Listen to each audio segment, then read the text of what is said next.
ഈ ലോകത്ത് എല്ലാവർക്കും ഏറ്റവും കൂടുതൽ കൺഫ്യൂഷനുള്ളത് അവനവനെ പറ്റിയാണ്. കാരണം നമുക്ക് ഈ ചുറ്റുമുള്ള എല്ലാവരുടെ കഴിവുകളെ പറ്റിയും നമുക്ക് നല്ല ധാരണയുണ്ട്, അല്ലെങ്കിൽ കഴിവ് കേടുകളെ പറ്റി നല്ല ധാരണയുണ്ട്. ചുറ്റുമുള്ളവരുടെ കഴിവ് കേടിനെ പറ്റി നമ്മൾ ധാരണ ഉണ്ടാവുന്നത് അവൻ്റെ കഴിവിനെ പറ്റി നമുക്ക് തോന്നിയ സംശയം കൊണ്ടാണ്. കാരണം അവൻ്റെ കഴിവ് കേടിനെ നമ്മൾ പ്രൊജക്റ്റ് ചെയ്യാൻ കാരണം എന്താണെന്ന് വെച്ചാൽ എന്നേക്കാളും കൂടുതൽ കഴിവ് അവനുണ്ടാവരുത് എന്ന്, അല്ലെങ്കിൽ ഉണ്ടെന്ന് മറ്റുള്ളവർ അറിയണ്ടായെന്ന് വിചാരിച്ചാൽ അവൻ്റെ മോശത്തെ ഞാൻ കൂടുതൽ പ്രൊജക്റ്റ് ചെയ്യണം. കാരണം എൻ്റെ കഴിവിനെ എനിക്ക് മനസ്സിലാക്കാൻ കഴിയാത്തത് കൊണ്ടാണ് ഞാൻ അവൻ്റെ കഴിവുകേടിനെ പ്രൊജക്റ്റ് ചെയ്യുന്നതെന്ന് പോലും നമ്മൾ അറിയുന്നില്ല. അപ്പോൾ ചുറ്റും നിൽക്കുന്നവൻ്റെ എല്ലാം നമുക്ക് ഈശ്വരൻ അവനിങ്ങനെ കാണിച്ചു, അവനതിൻ്റെ. അപ്പം ഓരോരുത്തരും നന്നാവണം കാണുമ്പോൾ നമുക്കുള്ളിൽ എനിക്ക് പറ്റുന്നില്ലല്ലോ എന്നുള്ള കുണ്ഠിതവും നമുക്ക് വരുന്നു.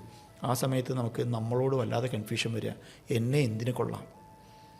പക്ഷേ എന്നെ എന്തിനു കൊള്ളാമെന്ന് എൻ്റെ ഉള്ളിൽ കൺഫ്യൂഷൻ ഉണ്ട് എങ്കിലും ഞാൻ പുറത്ത് കാണിക്കുന്നത് നേരെ തിരിച്ചാണ്. ഞാനാണ് ഏറ്റവും ബെസ്റ്റ്, ഞാൻ ഏറ്റവും സൂപ്പറാണ് എന്ന് കാണിക്കാൻ വേണ്ടി ഞാൻ എൻ്റെ മനസ്സിൻ്റെ മുകളിൽ, എൻ്റെ ശരീരത്തിൻ്റെ മുകളിലൊക്കെ അതിഭീകരമായിട്ടുള്ള വർണ്ണ കളറ് ഇട്ട ഒരു മൂടുപടം ഇട്ട് എൻ്റെ ഗംഭീര ഡ്രസ്സും ഗംഭീര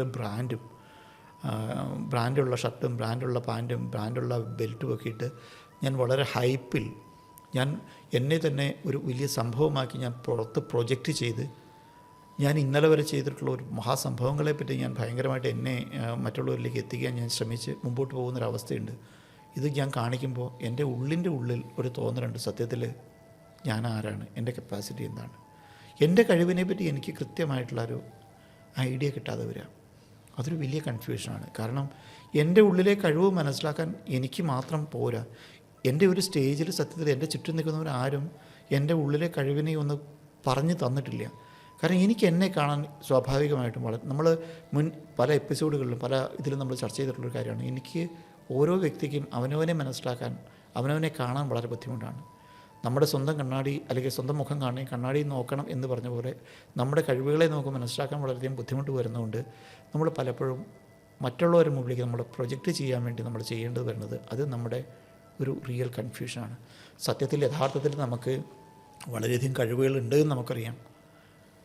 പക്ഷേ മറ്റുള്ളവർ നമ്മളെ വിശ്വസിക്കുന്നില്ല എന്നുള്ള ഒരു തെറ്റിദ്ധാരണയുടെ പുറത്ത്, ആ ഒരു കൺഫ്യൂഷൻ്റെ പുറത്ത് നമ്മൾ കൂടുതൽ സമയം നമ്മുടെ കഴിവ് ഇതാണ് എന്ന് മറ്റുള്ളവരെ ബോധ്യപ്പെടുത്താൻ എടുക്കുകയും നമ്മുടെ യഥാർത്ഥ കഴിവിന് വേണ്ടി നമ്മൾ ഉപയോഗിക്കുന്ന സമയം വളരെ കുറച്ചാവുകയും ചെയ്യുന്ന ഒരു സാഹചര്യം വരുന്നു. ഈ കൺഫ്യൂഷൻ എങ്ങോട്ടാണ് ലീഡ് ചെയ്യുന്നത്? ഒരു സ്റ്റേജ് കഴിയുമ്പോൾ ഈ കൺഫ്യൂഷൻ ലീഡ് ചെയ്ത് നമ്മുടെ കോൺട്രിബ്യൂഷൻ എന്നുള്ളൊരവസ്ഥയിൽ ഒരു സ്റ്റേജ് കഴിയുമ്പോൾ ഓട്ടോമാറ്റിക്കലി കുറവ് വരുന്നു.